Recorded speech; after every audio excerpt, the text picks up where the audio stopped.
యువ భారత్ను ఉద్యోగ సృష్టికర్తల దేశంగా తీర్చిదిద్దే దిశగా కీలక ముందడుగు పడింది. సృజనాత్మక ఆలోచనలే పెట్టుబడిగా వ్యాపారవేత్తలుగా ఎదగాలనుకునే యువతకు సరికొత్త ఊతం లభించింది. స్వయం ఉపాధిని ప్రోత్సహించడమే లక్ష్యంగా కేంద్రం చేపట్టిన అంకుర ఉద్యమం లాంఛనంగా మొదలైంది. దాదాపు 35 లక్షల మంది యువతకు లబ్ది చేకూర్చే స్టార్టప్ ఇండియా పథకాన్ని ప్రధాని నరేంద్ర మోదీ ఢిల్లీలో ప్రారంభించారు. వినూత్న ఆలోచనలతో సంస్థల్ని నెలకొల్పాలనుకునే ఔత్సాహికులకు చేయూతనివ్వడంపై ప్రభుత్వం నిర్దేశించుకున్న కార్యాచరణ ప్రణాళికను ఆవిష్కరించారు. దేశీయ పరిస్థితుల్ని దృష్టిలో ఉంచుకుని స్టార్టప్ సంస్థల ప్రారంభం, నిర్వహణను సులభతరం చేసే వాతావరణాన్ని సృష్టించి ఆయా సంస్థలు ద్వితీయ, తృతీయ శ్రేణి నగరాలకు విస్తరించేలా కొత్త పథకాన్ని అమలు చేస్తామని ప్రధాని హామీ ఇచ్చారు.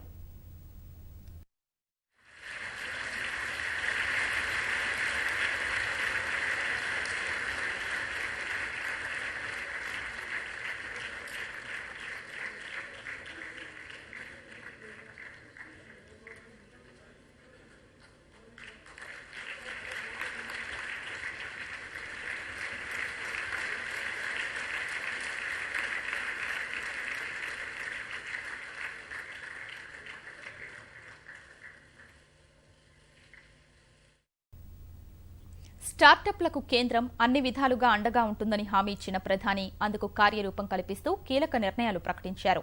అంకుర సంస్థల కోసం రానున్న 4 ఏళ్లకు 10,000 కోట్ల రూపాయల నిధిని ఏర్పాటు చేయడం, 3 ఏళ్ల పాటు పన్ను మినహాయింపు ఇవ్వడం సహా పరిపాలనా పరమైన నిబంధనల్ని సడలించారు. आज जो फी है पेटेंट के लिए उसमें हम 80% रिडक्शन करेंगे।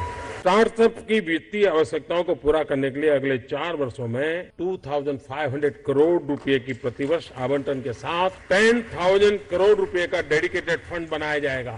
स्टार्टअप्स के लिए हम अगले 4 वर्षों में प्रति वर्ष 500 करोड़ रुपए की निधि के साथ आपके क्रेडिट गारंटी स्कीम लाएंगे। स्टार्टअप्स के लिए कैपिटल गेन टैक्स की छूट देना चाहते हैं। बाकी बात तो फाइनेंस मिनिस्टर करेंगे।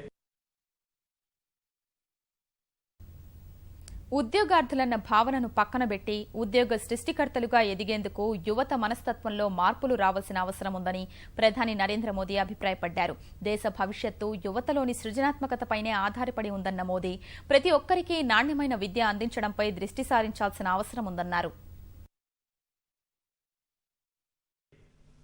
और स्टार्टअप का मतलब ये तो नहीं है कि हर किसी के पास $1 बिलियन का काम हो रहा है और 2,000 लोग काम करें, जरूर नहीं है। 5 लोगों को भी अगर मैं रोजगार देता हूं तो मेरा स्टार्टअप मेरे देश को आगे बढ़ा रहा है। एक साइकोलॉजिकल चेंज लाना है कि यूथ के दिमाग में जॉब सीकर की मानसिकता से उसको बाहर लाना है, वो जॉब क्रिएटर बने। और एक बार उसके दिमाग में आ गया कि मुझे 2 लोगों की जिंदगी को संभालना है, वो कर लेगा।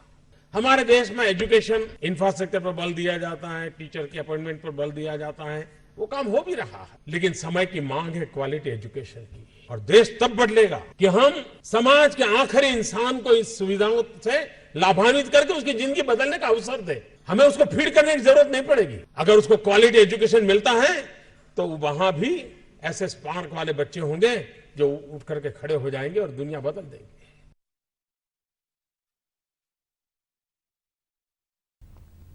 అంకుర సంస్థలు స్థాపించదలచిన యువత ప్రజాహితం కోసం తమ వంతు పాటుపడాలని ప్రధాని మోదీ పిలుపునిచ్చారు.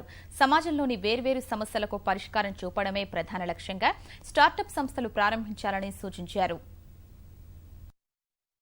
और ये भी सही है, भारत के पास मिलियन प्रॉब्लम है, कोई इनकार नहीं कर सकता है। अगर मिलियन प्रॉब्लम है तो बिलियन माइंड भी तो हमारे देश में है। हर स्टार्टअप के पीछे कोई न कोई समस्या के समाधान का इरादा रहना चाहिए, और जब किसी स्टार्टअप के पास समस्या के समाधान का इरादा होगा तो उसकी संतोष का लेवल भी कुछ और होगा। मैं वो कुछ करके दिखाऊं जिसमें मैं जॉब क्रिएटर बनूं, मैं वो कुछ करके दिखाऊं कि जिसके कारण किसी की जिंदगी में मैं काम आऊं, मैं वो कुछ करके दिखाऊं कि मेरे देश को एक कदम आगे ले जाने में मेरा भी कोई योगदान हो। इतना भी अगर सपना लेकर के हम चलते हैं, हम बहुत कुछ कर सकते हैं।